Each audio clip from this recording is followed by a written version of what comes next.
I'm Joyce Hornady. You might say accuracy is my business. I make bullets. You are listening to the Hornady Podcast. Thanks for joining us and enjoy the show. Hello, everybody. Thanks for tuning in to this episode of the Hornady Podcast. I'm your host, Seth, and today I have Miles Neville and I have Preston Lentfer at the table. Gentlemen, thanks for coming around. Good afternoon. It's flannel day. It is, yeah, it's flannel day. We're not Miles, sorry. Yeah, I mean, we are in spring, although I think a lot of us out here in the prairie and in most of the Northwest and Midwest, there was a lot of false springs where it was nice, and then it snowed, and then it was nice again, and then it was cold. Make up your mind. It was hot this weekend. It was warm this weekend. Foggy as could be this morning. It was warm this weekend because we were in Dallas, Texas, where it was 90 degrees at the NRA show, the National Rifle Association 2024 annual meetings and convention. I had a great time. Yeah, it was really nice to have a bunch of folks come up, get you to sign a few autographs, but just say hello, enjoy the podcast. That means a lot to us, really keeps the fire going. It really does, honestly. And that show, we do a lot of trade shows, and the shows that are open to the public are nice in that regard because you get direct interaction with the people who are using the product, consuming the podcast, loading the bullets, going on the hunts, and you get to see the photos and the videos of their successes and, their trophy shots and the small groups. And that's just really cool to get that interaction. And for those that attended, thank you for coming into the booth. It does, lets us know that, hey, what we're doing is working. And a lot of requests for Miles and Jaden. So if we pull some strings, maybe one of these shows will get Miles and Jaden to go and people can meet you guys in real life. We have, Jaden teach a class and then I can color commentary from the back. Yeah, maybe get a coloring book or something. Yeah. Well, it really does mean a lot to us. And Dallas turns out, I've said this on the podcast before, but if you had a trade show in Dallas or in Texas rather, and then you only allowed Texas residents to come, you'd still fill the convention center. And the NRA, there's over 14 acres of exhibitors and really phenomenal. Most notably, Hornady was there right after we announced our DVRT technology. So that was cool to hear the heavy listeners of the podcast. They just found out about it the day before and then come in and talk to us about it. So that was cool. So appreciate that. And then as always, like, comment, subscribe, and whatever else the influencers say really does help. And we've actually noticed that quite a bit is the more people comment, the more people interact with us on the platforms, the more views our podcast gets or downloads it gets. So keep those coming. Yeah. We've definitely noticed that. I'd say if you're not subscribed, just hit subscribe. Doesn't cost anything. It's free. That lets us know that we're doing a good job and keep on going. Yep, exactly. So if you wouldn't mind doing that, and the email, podcast@hornady.com, that's your direct line to get questions in here. We do our best to answer all of them that come in. And whether that's me, Preston, we get some of them over to Jaden or Miles when we can. So today's topic actually came in via email. So appreciate, reaching out and letting us know. And the question, I'm going to paraphrase it, was really like, okay, everybody's hand loading for maximum performance. They want the highest velocity with the highest BC bullet with the best propellants. And they're really, a lot of folks are, loading up to the ragged edge up there. Or over. By a lot. Yeah. Well, this viewer had a little bit different take. And he really asked, would you walk us through on the podcast reasons that you might consider reloading to go down in performance? So, we hashed that over and he had a bunch of, supporting reasons why he wanted to hear about this. And they're all pretty good reasons. There's a lot of reasons to do it. The biggest one is reduction in recoil. Bring that recoil down, way more manageable, easier to shoot. It's a no-brainer. And barrel life can increase. You can save your powder supply, which, right now is a big one. But yeah, a lot of reasons. The biggest one, though, largely is it's just easier to shoot. And if I'm max range 1, 2, 300 yards, do I really need my 6 Creedmoor going 3,100 feet per second? Or is it okay at 2,750? Or my 4570 kicks like a mule.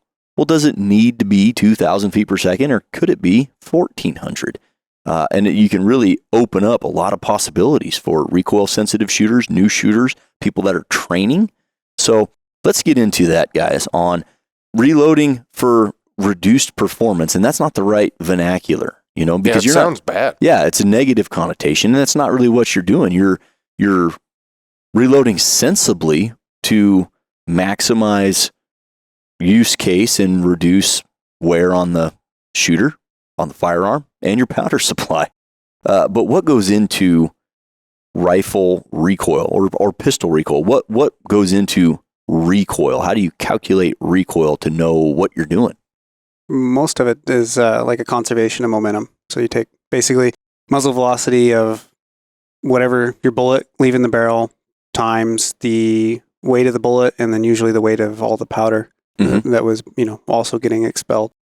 You could break that down if you want to get a little trickier. You could do average velocity of the powder leaving the muzzle, and then do the weight of the powder times that velocity, and then add that then to the bullet. That gets most people messy. don't do that. Most people just take the weight of the powder, weight of the bullet, and then multiply by muzzle velocity.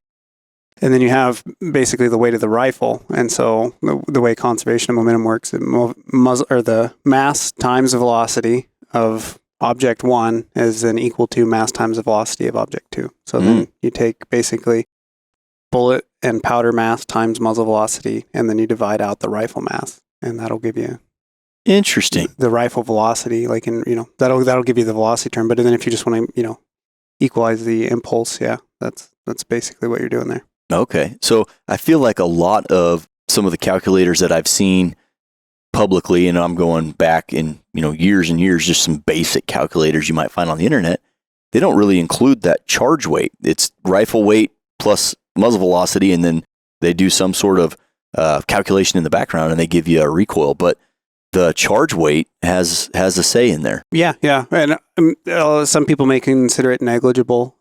It's not the biggest component of it. Obviously, the bullet usually weighs, I don't know, like in the case of a 45 ACP, it's a lot more, 50 times. Bullet weight has a say in it too, right? Yeah. Bullet mass definitely does. But so as a ratio, depending on the cartridge, it could be, like up to close to half of the weight of the bullet, or it could be like in a pistol cartridge, like a large bore pistol cartridge, it could be a very small percentage, where in that case, it really isn't a huge difference. But then with something like a 6.5 PRC, it can definitely be a large portion, right? Where you have 55, 60 grains of powder and 100 grain, 120 grain bullet. If you were hand loading for a 6.5 PRC with a lightweight bullet, that's a much bigger percentage powder than 45 ACP, where you have 230 grain bullet with 5 grains of powder. Right.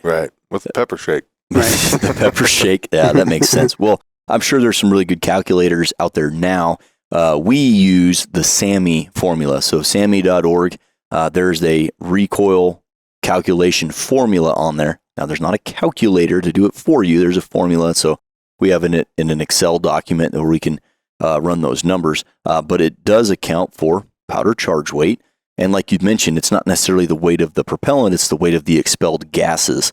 But those are very difficult to weigh. You can't really weigh those till after the fact. And even then, that would be a very hard calculation. Well, yeah, and then there's that whole conservation of mass and a chemical reaction thing. So it should be pretty close to the same. Should be pretty close to the same. And that's the formula we use. And so let's break that down a little bit and talk about individual ways to reduce the recoil, or to, again, a negative reduce word, but not reduce the performance, but constrain the performance a little bit to make it a little easier to shoot.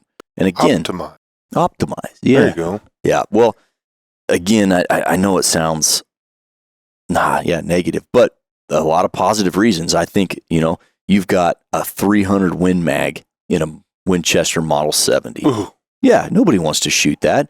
But if you're going elk hunting in the mountains, well, yeah, that's a great combination. Well, what if new hunter getting into the game, he wants to shoot grandpa's rifle, let's say.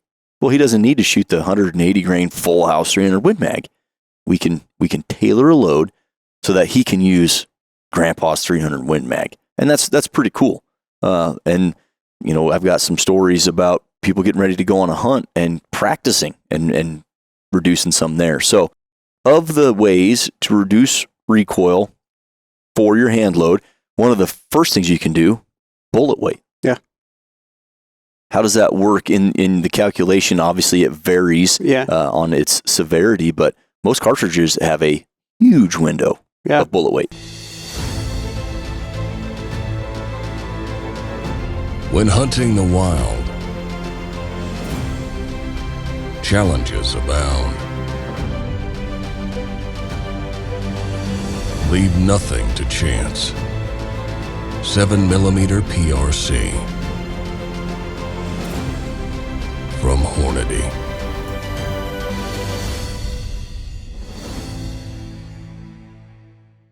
Yeah, it's kind of, so the way that works out is like if you take a given cartridge, 6.5 Creedmoor, and then you go to the light end, say a 95 grain VMAX, if you pressure that up with an appropriate burn rate powder, that muzzle energy is going to be very similar to if you took a 140 or 147 bullet and pressured it to the same level with appropriate burn rate powder.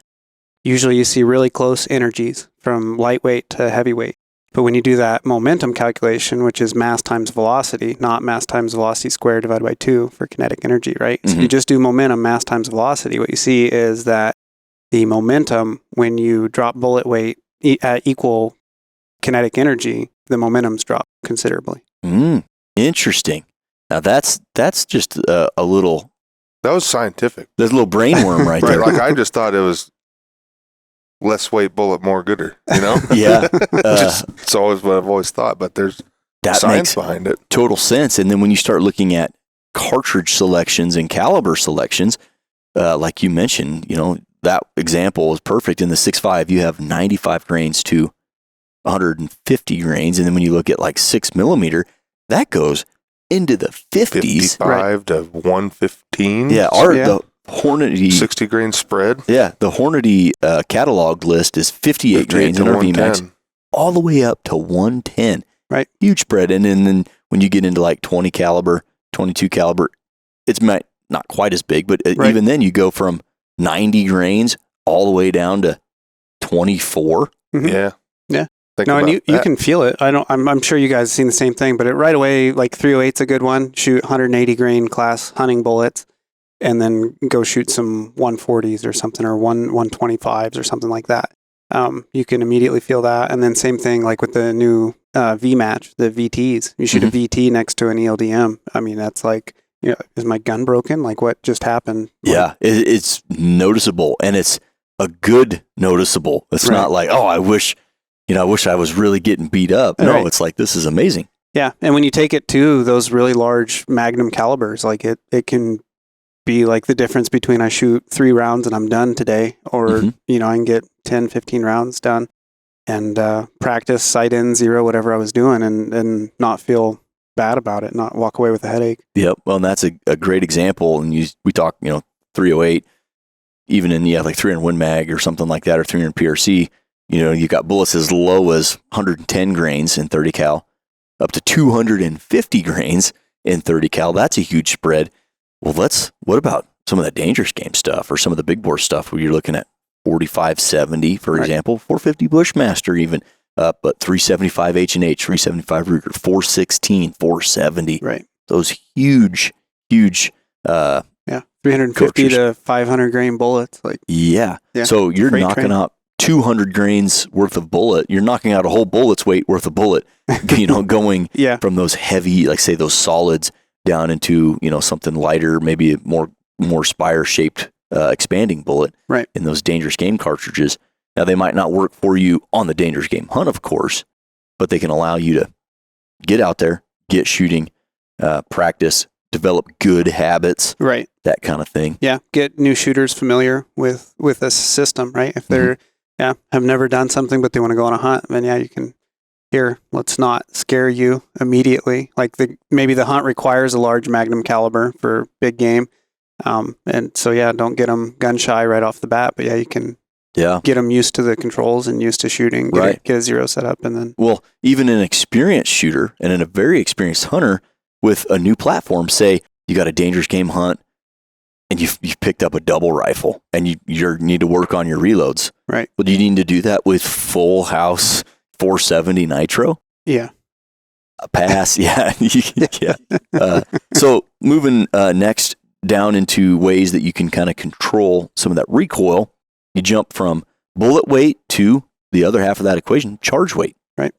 So charge weight, just by reducing the charge weight with the same bullet, same propellant, you just drop the charge weight down and you get less recoil. Yeah. Less velocity. So you have mass times velocity in that inertia equation, right? So yeah, take the velocity down basically is what you're doing. You're also reducing, whatever portion of that is to the powder, whatever portion of that recoil the powder makes up, you're taking that away as well. So you're taking mass and velocity away. Mm-hmm.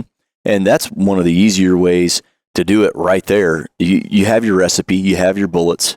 We'll just knock the charge weight down. Right. Like if you're up there flirting with the full house, book max load, well, you can knock it down 10%. I mean, you can knock it down sometimes less than that, depending, certainly we don't recommend going below published data. Don't do that. Yeah.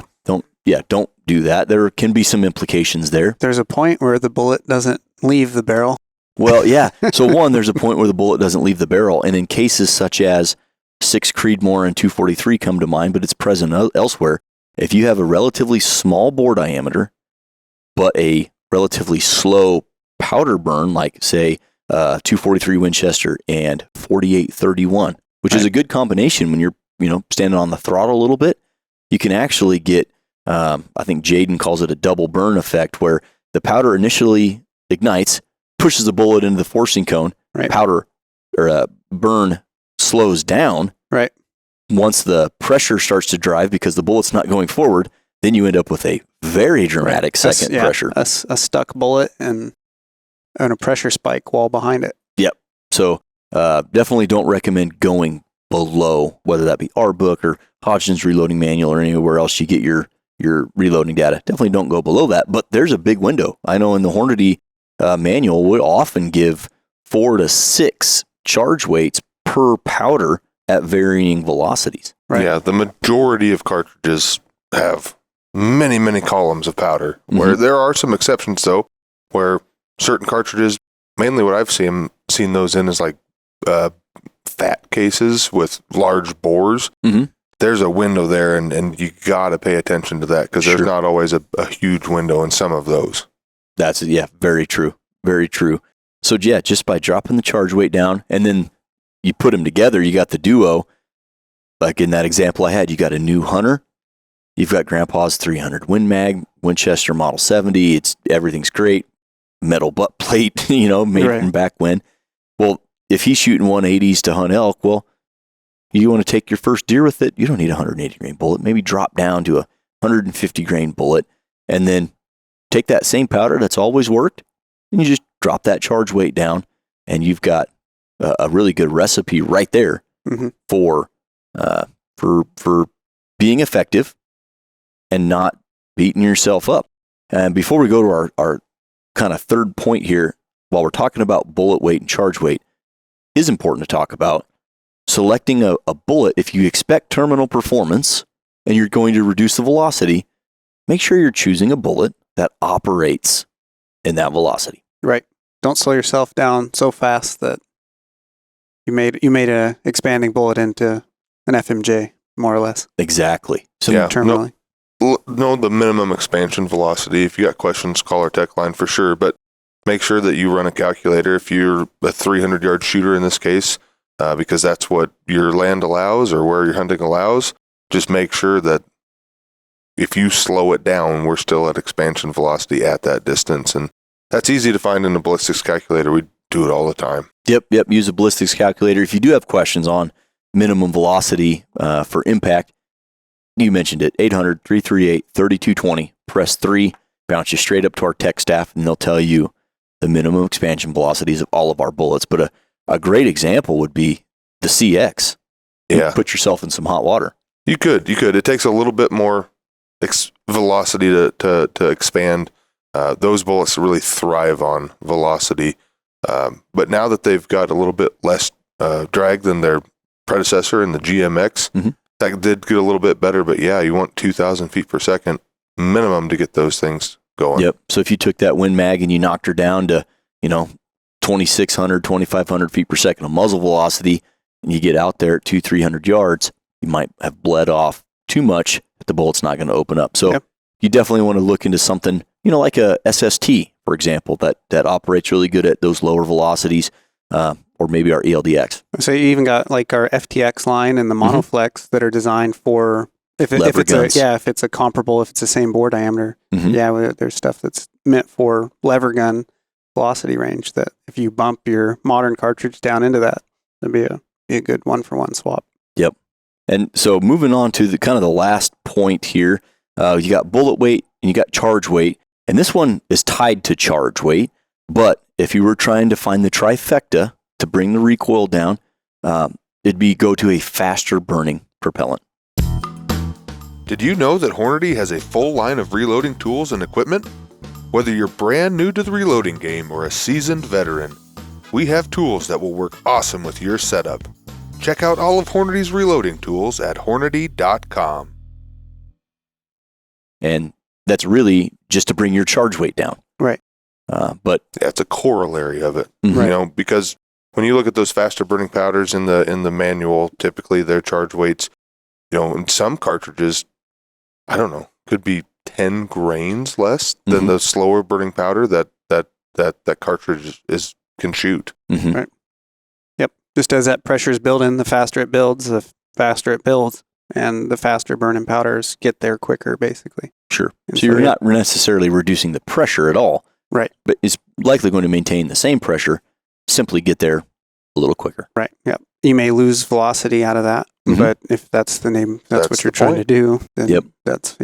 Yep. So in that example of the 300 Win Mag, and that's Grandpa's rifle that he's had forever, and he's trying to get this new hunter to get his, say his first deer out sitting across the bean field, and he knows he only needs 200-300 yard performance at maximum. The trifecta would be get that bullet down into 150 grains, let's say. Take your charge weight and bring that down, and then choose a faster burning powder. Maybe if Grandpa was always using 48-31, maybe you switch to 43-50 or something like that. Change that burn speed, reduce that charge weight, reduce the bullet weight, and if it fits your criteria of terminal performance, you're ready to go, and it's much more pleasant to shoot. Mm-hmm. Yeah, and I would say you might watch and be pleasantly surprised when you slow some bullets down. The terminal performance could be different than what you've expected with the hot rod load, and it could be much cases better. Yeah, it could be better. And Miles, as you've documented, a lot of times you start reducing charge weight, you reduce dispersion. Yeah, I've seen that.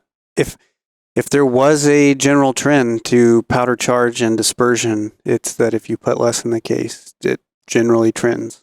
Most of the time will trend, to better dispersion. And it again, if you're only shooting, if you're going out, you're reloading for a rifle, even for precision, and you have like a 222 or something, and you're shooting at 200 yards or 223, it doesn't really matter, Creedmoor.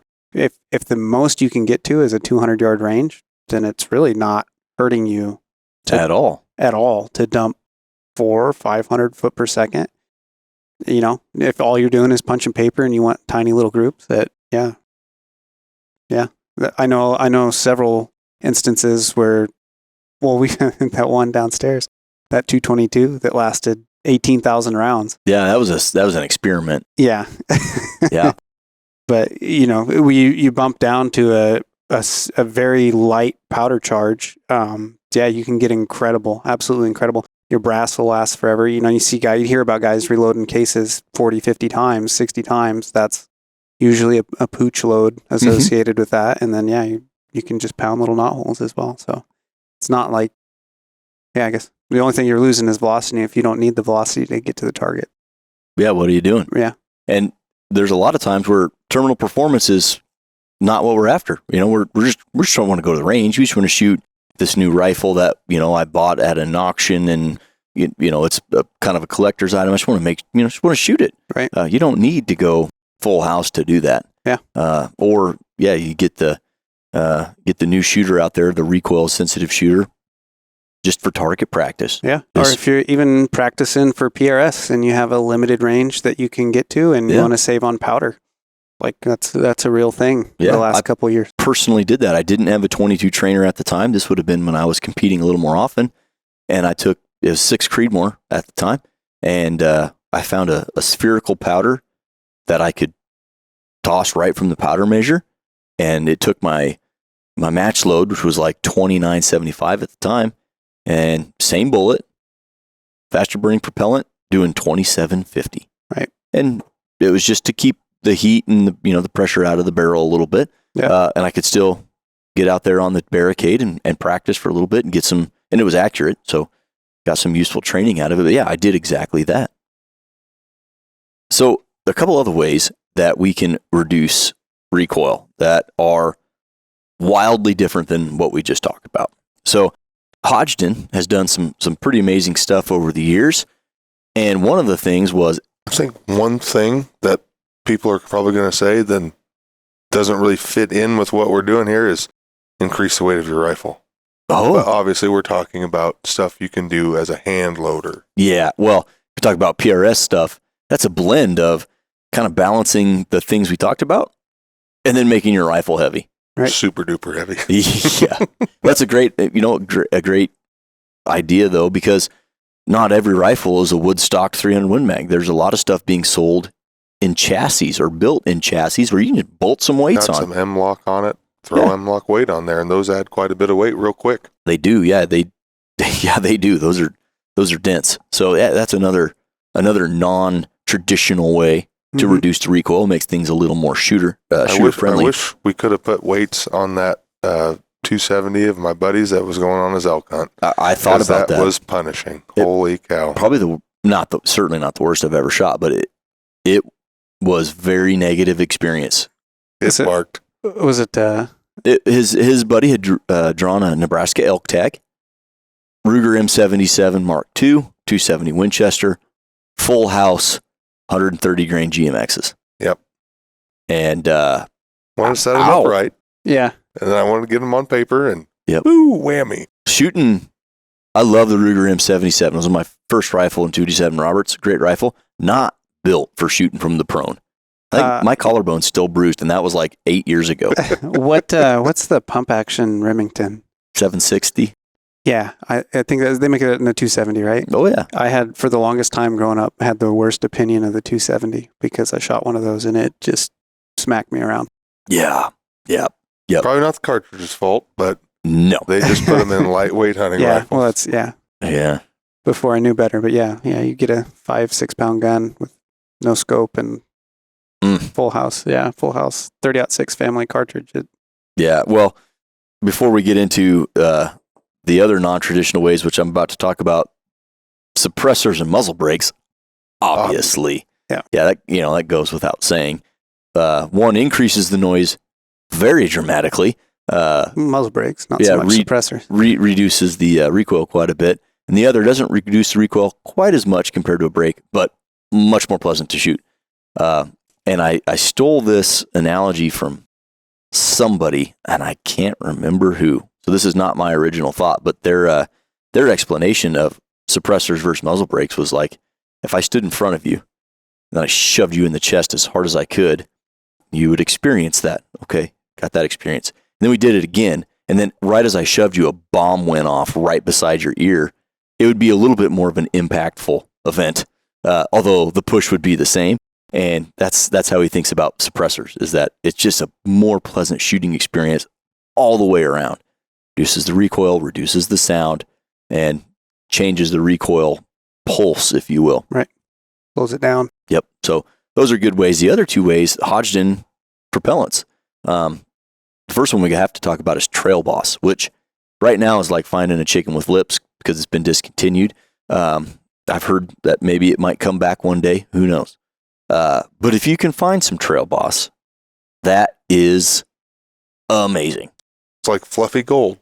It is, yeah. It's actually in the shape of a donut. It's got a hole in the middle.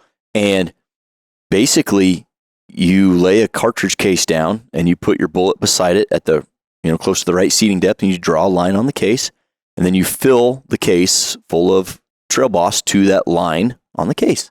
You pour that out and weigh it. And then you reduce that by 30%, multiply it by 0.7, and that's going to give you your starting load. And that case where the powder meets the bottom of the bullet, that's your maximum load. You want to talk about fun. That is remarkable. It goes from 2,500 feet per second with whatever bullet to 1,200 feet per second, barely breaking the sound barrier. Mm-hmm. That is fun, especially for some of those big calibers with light guns. I'm thinking safari rifles, lever action stuff. It's just a blast. Yeah. This is the pillow fight version of It's the pillow fight version. Shooting a rifle. Yeah. So if you can find some Trail Boss, that's a great way to reduce the recoil and a great way to practice with those big calibers. Now, another way, a powder that's still available, H4895. It's a great powder. It's an extreme powder. Yeah. So it's But we're going temperature stable. extreme the other way. Yeah. 4895, historically amazing. Yeah, and it's pretty neat. I believe and I don't want to say anything incorrect, but we used to go to, or we still do go to the Philmont Boy Scout camp and teach a reloading class to the people that are going to be teaching the scouts going through. And JB Hodgson always wanted to bring H4895 because it's a very safe powder in this instance, because if there's a load utilizing H4895, in this case, can't remember the cartridge, but if there's a published load in the Hodgson manual, you can take 60% of the max charge and reduce by that much. You can take 60% of the max charge, and you don't talk about easier on the ears, easier on the shoulder. That's a great way to do it as well.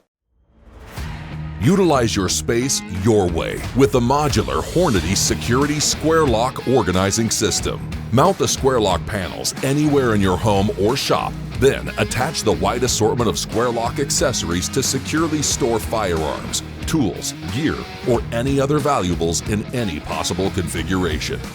Keep your reloading bench or gun room organized with the Square Lock Modular Organizing System from Hornady Security. Yeah. So to be clear, there has to be published data, and you just take that max load, multiply it by 0.6, take 40% right off the top, and you're playing around with that reduced recoil. Is reduced recoil, you bet. Yep. That's what it's made for. Yeah, and so Hodgson did a host of testing to make sure that 4895 ignites uniformly at those reduced charge weights, because that can certainly be a thing. Yep. So, like I said, check their data for if there's a safe load for it. Absolutely. Yep. So, in summary, as the hand loader, first thing you can do, just swap to a different bullet or drop your charge weight or both.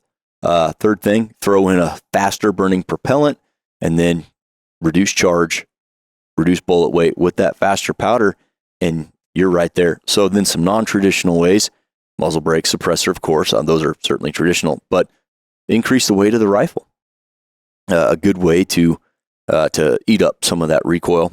And then lastly, Trail Boss and H4895.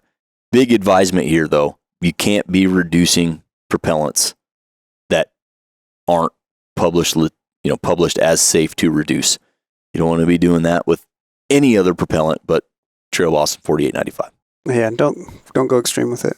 Yeah. Yeah, and they've got write-ups on their website about both of those. Yeah. Hodgson has a tremendous resource. It's on the resources tab on their website where they have documents, big PDFs that explain all of this. So would encourage the listener, go out there, check those out.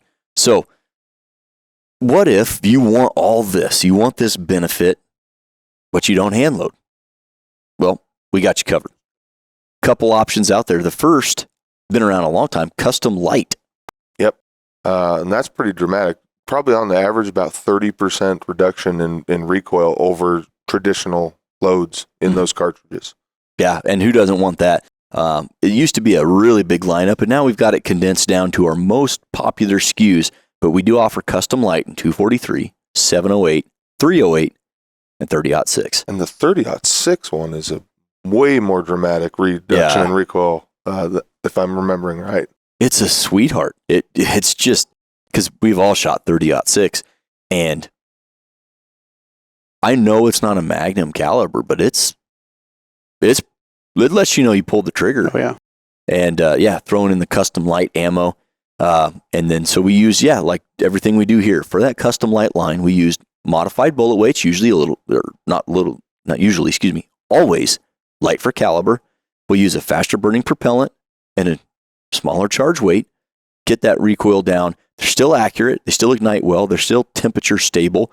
And, for traditional range hunting, they're still going to get the job done just as good as anything else. And those bullets were purposefully designed to operate at those velocities.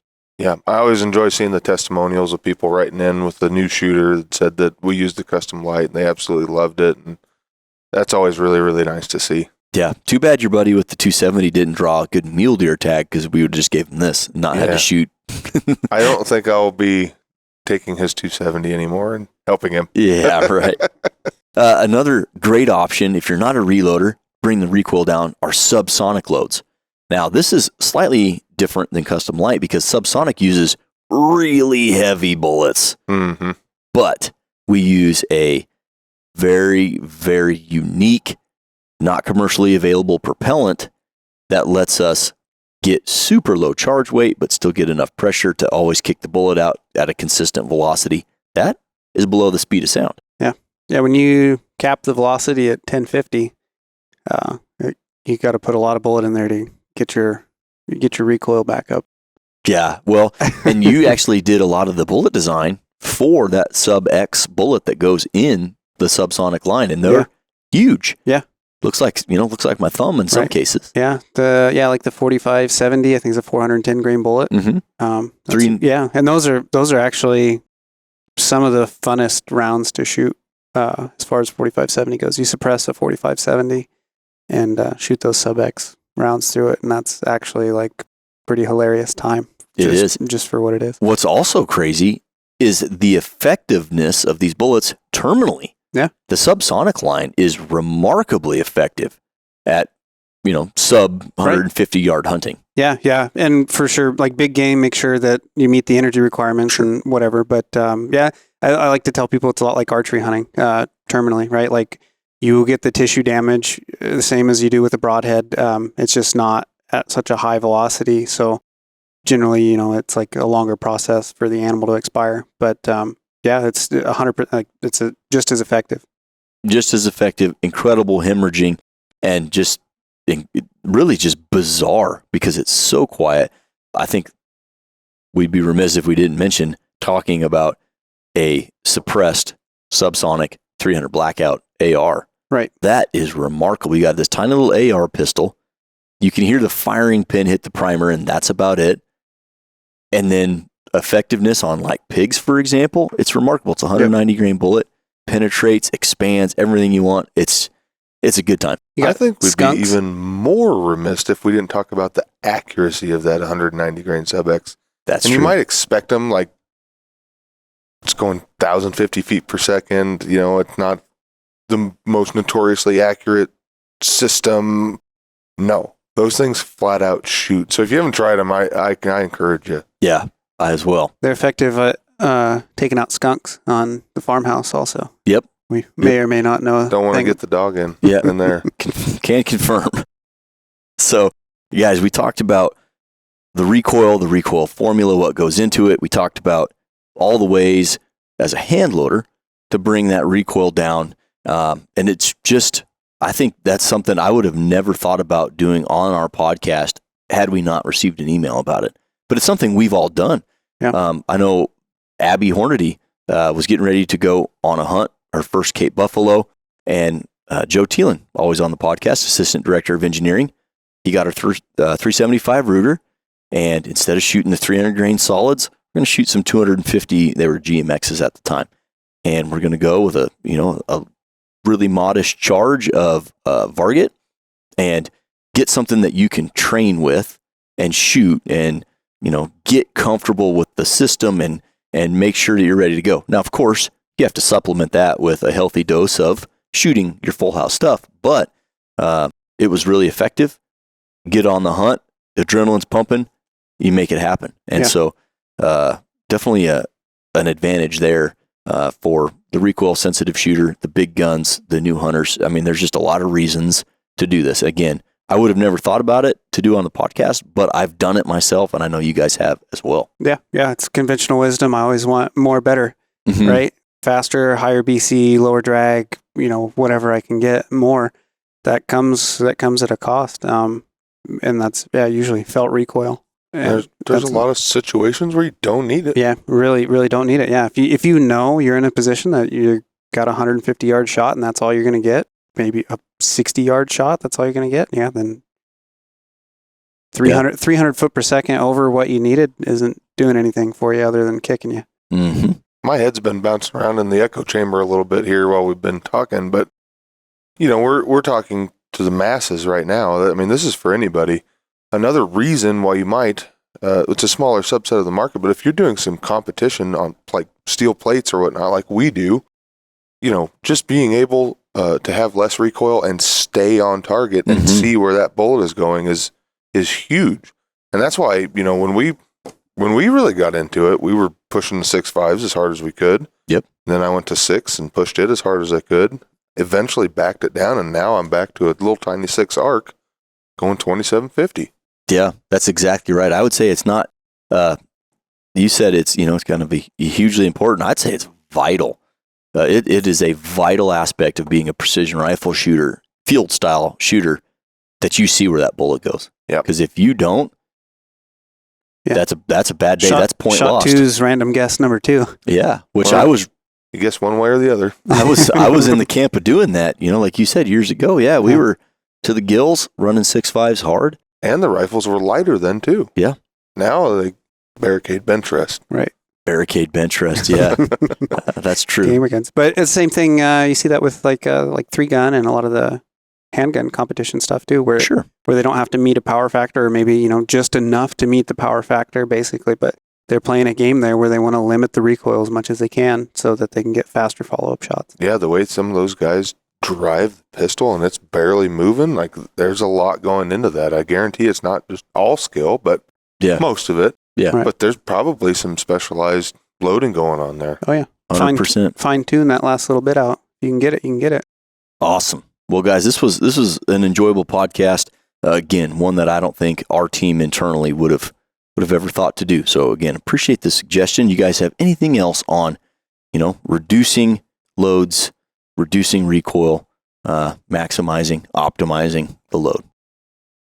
Well, nothing other than do it makes sense for what you're doing. Fit what you're doing to your application. And I think sometimes that may be reducing recoil, reducing the charge weight, whatever it is. But yeah, if it fits what you're doing, then it's not wrong.